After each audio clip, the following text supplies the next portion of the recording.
मध्यंतरी संभाजीनगरमध्ये एक महिलांची परिषद झाली, अध्यक्ष महोदय, महिलांची परिषद झाली आणि त्या महिलांच्या परिषदेमध्ये एका महिला व्याख्यातेने पुरुषांच्यावर कशा प्रकारचे अत्याचार आणि अन्याय होत आहेत, परंतु पुरुषांना कुठेही दाद मागण्याची जागा नाही, कायद्यामध्ये तरतूद नाही आणि म्हणून पुरुषांना सुद्धा दाद मागण्याची कायद्यामध्ये तरतूद व्हावी असं महिला परिषदेमध्ये त्या ठिकाणी मुख्यमंत्री महोदय मागणी झाली। त्यांनी जी आकडेवारी दिली, आज हा कायदा आपण इथं आणणार होता सभागृहात, मला माहित नाही ना तर मी ती आकडेवारी आणली असती। त्यांनी जी आकडेवारी दिली ती आकडेवारी इतकी भयानक आहे आणि विशेष करून सवर्ण वर्गातले पुरुष हे सगळ्यात जास्त आत्महत्या करतात अशा पद्धतीने त्यांनी आकडेवारी दिली। आणि म्हणून अध्यक्ष महोदय, माझी आपल्याला विनंती आहे की आजही आपण आता अशोक खरात प्रकरण अख्ख्या महाराष्ट्रामध्ये गाजतंय, आपण बघतो एवढे सगळे कायदे करून, एवढ्या सगळ्या तरतुदी करून हे शेवटी प्रकरण दिवसागणिक थांबतंय, कमी होतंय, याच्यावर चर्चा होऊ शकते। कारण यातून ऋषी मुनींची सुटका झाली नाही, साधू संतांची सुटका झाली नाही, राजा राजवाड्यांची सुटका झाली नाही।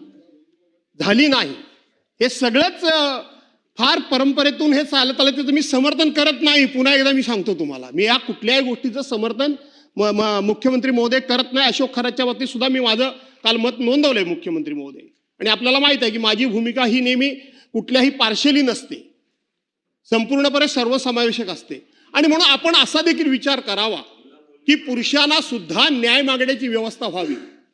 कुठलाही कायदा ज्या वेळेला एकांगी होतो त्यावेळेला त्या कायद्याचा अपेक्षित रिझल्ट मिळत नाही, टाळी ही एका हाताने कधीच वाजत नाही। आणि जर हे सुखासुखी संसार चालायला पाहिजे असतील मुख्यमंत्री महोदय, तर शेवटी अशा पद्धतीचे कायदे करून कुठलाही संसार सुखाचा चालेल असं मला वाटत नाही। त्याच्याकरता दोन्ही बाजूनं त्याच्यामध्ये साम्यता असली पाहिजे, समानता असली पाहिजे, महिलांचे हक्क, महिलांचं रक्षण केलंच पाहिजे। पण अन्याय होत असेल तर तिथं पुरुषांना सुद्धा दाद मागण्याची व्यवस्था करण्याची जबाबदारी तुमची आमची आहे मुख्यमंत्री महोदय।